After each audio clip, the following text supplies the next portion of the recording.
네, 세 분 어서 오십시오. 안녕하십니까?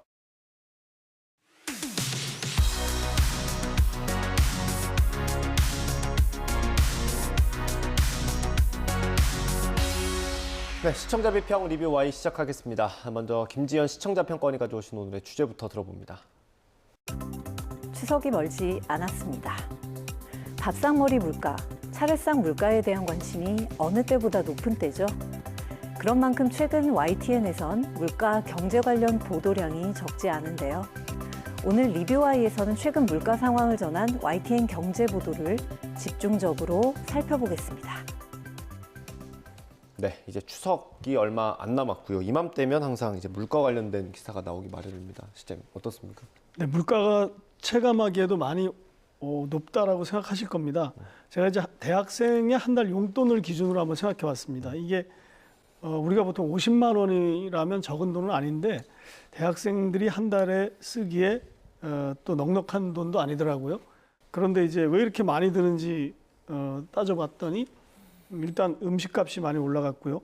책값, 학용품, 그다음에 이발비 이런 것들이 굉장히 올라가가지고 또 여기다가 뭐 옷값하고 신발값 합치면 이게 부족하기 짝이 없습니다, 사실. 그런 걸 이제 보면은 이제 물가가 굉장히 많이 올랐다는 것을 반증하는데 이것이 이제 굉장히 자식을 둔 부모 입장에서는 많이 체감이 될 것 같고 물론 학생들은 더 체감하겠죠, 쓰는 사람이니까.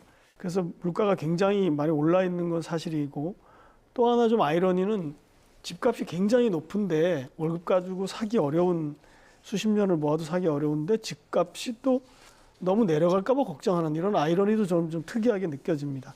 마침 이제 추석을 앞두고 있어서 정부가 이런 물가를 추석을 앞두고 물가를 좀 안정시키기 위해서 여러 가지 정책을 내놓는다는 것 굉장히 필요한 조치고 바람직한 조치라고 생각합니다. 네, 뭐 물가 오른다는 소식 연일 뉴스로 전해지고 있고요. 이 물가가 오르면 서민 경제에 바로 직격탄이 되기 때문에 좀 그런 부분을 우려하는 것들이 있는 것 같습니다. YTN 보도 어땠는지 좀 살펴보겠습니다. 네, 흔히 가을은 왜 천고마비의 계절이라고 하잖아요. 근데 이 말이 무색하게 요즘은 물가가 하늘 높은 줄 모르고 오르는 탓에 서민들의 삶이 팍팍하기만 합니다. 최근 추석 물가 관련 보도를 봐도 그런데요. 전형적인 단신 보도들 먼저 눈에 띄었습니다. 추석 앞두고 과일값 고공행진, 정부 물가 잡기 총력 보도와 추석 앞두고 물가 비상 석 달 만에 3%대 껑충 보도들이 녹록지 않은 물가 상황을 전하고 있습니다. 물가가 끌어올린 기름값 추석 앞두고 부담 어쩌나와 뉴스라운지 다시 3%대로 오른 소비자 물가 추석 앞두고 과일값 폭등 이 두 보도에서도 최근 물가 상승폭과 그 이유를 설명하고 있는데요. 8월 소비자 물가가 1년 전에 비해 3.4% 상승하고 한 달 만에 거의 1% 넘게 상승한 것에 대해서 이제 국제 유가 상승 그리고 농수산물 가격 급등과 공공요금 상승을 구체적으로 언급해주고 있습니다. 과일 가격 같은 경우 1년 전과 비교해 무려 13%나 넘게 올랐고 특히 사과는 30%나 올랐다고 하죠. 이 외에도 공공요금의 경우 전기료가 25% 넘게 올랐고 지역 난방료의 경우 33% 상승한 소식 등 일상에서 이제 가까이 접할 수 있는 사례들로 어떤 체감할 수 있는 이런 변화들을 전했습니다.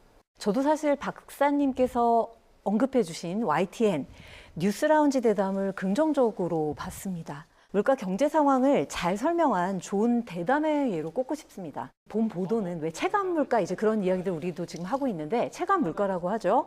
이 체감 물가를 사과, 복숭아와 같은 농산물 가격의 상승, 유가의 급등, 그리고 공공요금 인상까지 일상 속에서 쉽게 체감할 수 있는 소비자 물가 상승 요인들을 가독성이 높은 객관적 자료들을 적절하게 제시함으로써 잘 짚어주고 있습니다. 추석 이후인 10월 물가에 대한 전망과 분석을 담고 있는 점도 이 보도가 굉장히 유익했던 점인데요. 더불어 본 보도는 정부의 추석 민생 대책 중 하나인 농축산 할인 이벤트 외에 이게 굉장히 요새 많이 언론을 통해서 보도가 되는데 이 내용을 다른 보도들을 보면은 이제 단순하게 좀 전달하거나 이제 이런 데 그치는 경향들이 있거든요. 그런데 이렇게 홍보하는 것이 문제가 있다. 그래서 문제점을 날카롭게 지적하는 그런 내용이 있습니다. 이제 이런 내용들은 대책의 실효성을 높일 수 있는 방향성을 적절하게 제시하고 있다는 점에서 바람직한 보도란 생각이 들었고요. 세수 부족의 문제로 인해 발생할 수 있는 재정 리스크에 대한 전문적인 조언 역시도 들을 수 있다는 점이 매우 유익했습니다. 네. 경제 관련 기사를 볼 때 최근에 상저하고라는 말을 굉장히 많이 볼 수 있습니다. 아무래도 상반기 경기가 워낙 안 좋아서 하반기에는 좀 좋아지길 바라는 마음이 있을 것 같은데 관련 보도는 어땠는지 궁금합니다. 네. 사실 물가 이야기를 하면은 이제 앞으로 하반기 경제 전망에 대해서 이야기를 하지 않을 수 없는데요. 먼저 산업활동 트리플 하락의 44조 세수 펑크. 이유는 보도에서는 경제학자인 홍계빈 소장이 나와서 산업활동을 보여주는 산업생산, 소비, 투자 세 지표가 이제 하락한 것에 대해서 분석을 했습니다. 7월 소비 지표와 이제 설비 투자 부분이 줄어든 원인에 대해서 여러 가지 이제 해석들을 들어볼 수 있었는데요. 특히 제가 주목했던 거는 설비 부분이 이제 감소한 것과 관련해서 통상적으로 중국 경제가 안 좋아지면서 수출이 난항을 겪어서 이것들이 이제 어렵다라고 하는 것들이 일반적인 해석인데 여기서 좀 더 한 발 더 나아가서 한국의 산업 구조로 인한 이제 변화와 이제 어떤 불안정성으로 인해서 투자를 유보하는 것들이 이제 반영됐다고 해석한 부분들이 좀 인상적이었습니다. 네, 이번 대담의 또 다른 장점은 논의의 심층성은 높이되 전달에 있어서는 시청자의 이해를 도울 수 있도록 쉽고 명료한 용어와 비유 그리고 시각적 자료들을 최대한 활용하고 있다는 점인데요. 생산, 소비, 투자 지표라는 딱딱한 경제 용어를 쉽고 친근하게 예를 들어 설명함으로써 시청자들의 이해를 돕고 있는 점이 이렇게 장점이었고요. 트리플 지표나 세수, 감소 정도를 설명하는 그런 대목들에서도 가독성이 높은 시각 자료들을 적절하게 활용하고 있는 점도 장점이었습니다. 경제 보도 같은 경우에는 언론의 환경 감시 기능이 굉장히 중요하잖아요. 특히나 지금처럼 이제 우려가 깊은 이런 상황에서는 그런데 언론의 환경 감시 기능은 물론 해설 기능, 즉 친절한 해설자 기능을 잘 수행하고 있다는 점에서 좋은 보도의 사례라고 하겠습니다. 네, 이어서 말씀드리면 추석 민생 대책 발표, 하반기 경기 회복 전망 대담도 같은 좀 맥락이라고 볼 수 있는데요. 그러니까 수출 의존적인 구조에서 이제 수출이 안 되면 고용도 소비도 안 되는 경로를 굉장히 구체적인 예와 수치를 들어 설명해줘서 이제 이해하기 쉬웠습니다. 그러니까 현재 한국 경제에서 일자리가 창출되는 영역은 서비스업이고 이제 제조업 같은 경우는 계속 일자리가 줄어드는 추세라는 것을 이제 언급을 하면서요. 근데 제조업이 기본적으로 내수가 아니라 이제 수출 시장을 지향하는 구조인데 특히 최근에는 이제 중국 수출이 안 좋아지면서 제조업 수출 관련 일자리도 굉장히 줄어들고 있다는 것을 언급을 하고 있습니다. 임금이나 고용 형태 모두에서 제조업이 이제 서비스업보다 훨씬 나은데 이런 좋은 일자리들, 제조업 일자리가 줄어들므로 인해서 이제 소비 위축으로 이어질 수 있다는 겁니다. 이외에도 이 대담의 경우에는 여러 사례로 이제 하반기 경기를 전망해 주었는데요. 타당성 있는 지표를 통해 제조업 분야 위축, 우리나라 산업 구조와 소비 위축을 직관적으로 설명해 준 부분이 인상적이었습니다.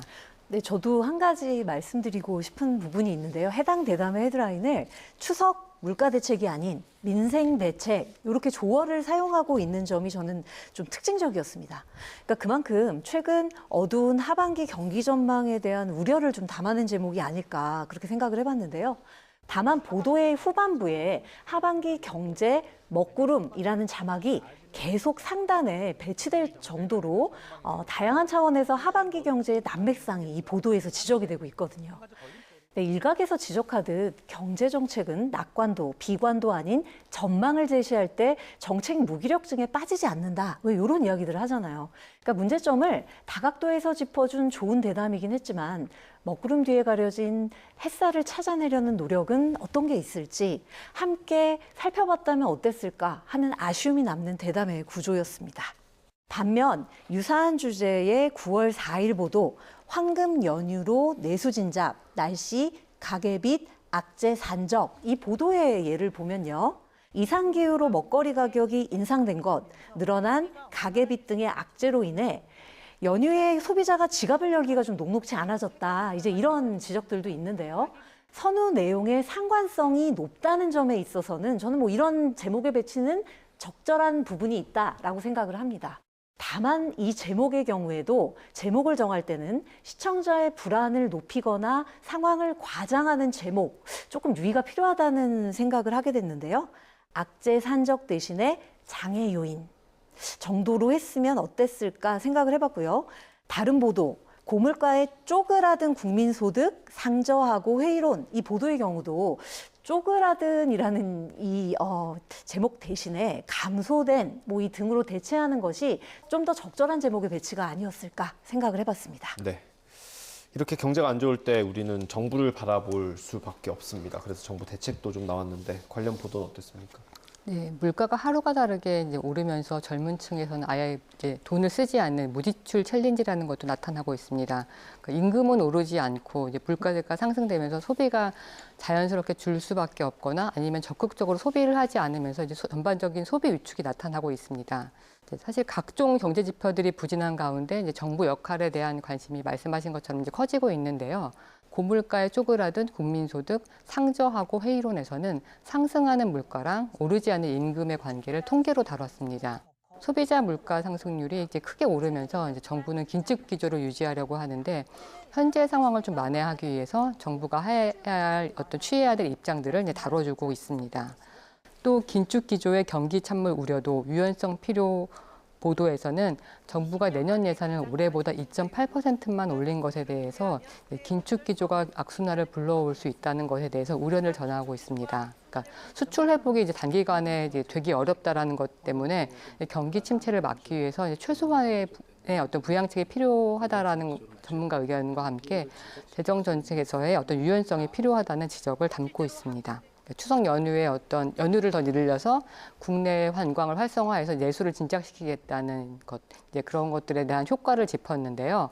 황금 연휴로 내수 진작, 날씨 가계빚 악재 산적에서는 어떻게 보면 유보적인 입장을 좀 전하고 있습니다. 지난 5월 그 부처님 오신 날의 경우에도 이제 대체율을 지정을 했는데 실제 효과가 크지 않았다는 점, 그리고 앞서 이제 얘기했던 것처럼 농수산물 가격 상승 등 체감 물가가 너무 높고 이제 가계빚이 이제 산적해 있기 때문에 이제 사실상 소비하기 어렵다라는 점을 언급을 했습니다.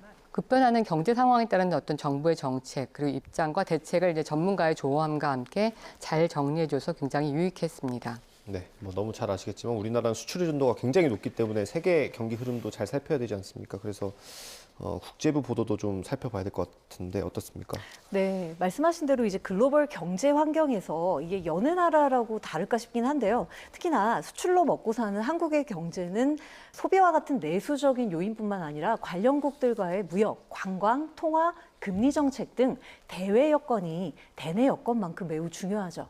그래서 따라서 미국이나 중국 등 주요 관련국의 경제 상황을 전하는 보도들 매우 필수적인데요. 수출 금융 181조 지원, 중국인 관광객 200만 명 유치. 다른 보도로는 중국 대출 규제 푼 첫날 베이징 아파트 3,000채 팔렸다라는 보도가 있었는데요.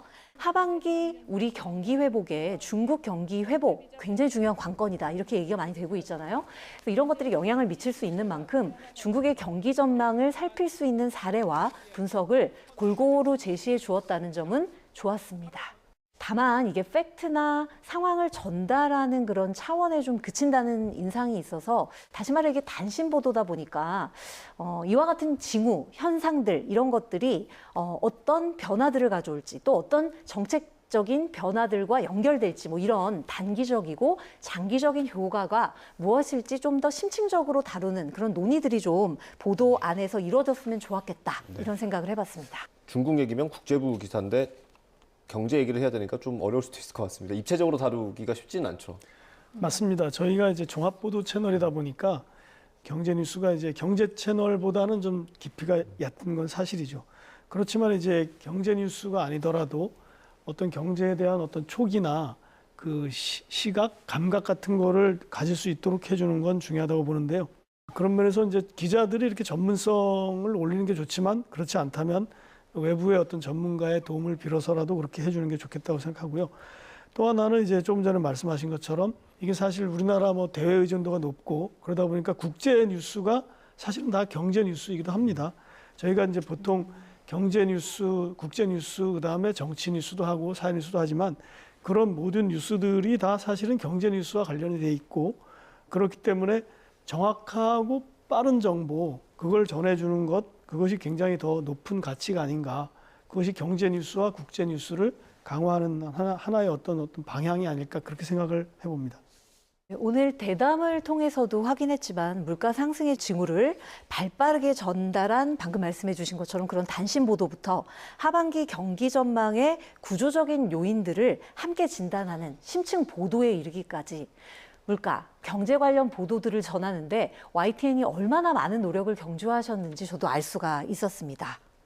다만 서민들의 삶, 민생이라는 게 왜 그래프와 수치로만 재단될 수 있는 게 아니잖아요. 그래서 요즘처럼 어려운 때일수록 소외되고 어려운 분들의 삶을 카메라와 인터뷰로 들여다보고 대책을 마련하는 것이야말로 어쩌면 정말 민생을 살피는 일이 아닐까 생각을 해봤습니다.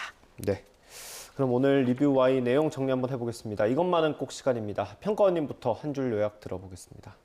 전망을 넘어 물가, 경기 대책까지. 앞서 살펴보았듯 먹구름, 상저하고 장기 저성장 등등 물가와 경제에 대한 보도들은 주로 현재적 관점에서의 전망을 이야기합니다. 앞서 언급했듯 전망 중요하죠. 하지만 오늘의 전망이 중요한 건 미래를 대비하고 준비함으로써 더 나은 전망을 낳기 위함이 아닐까요?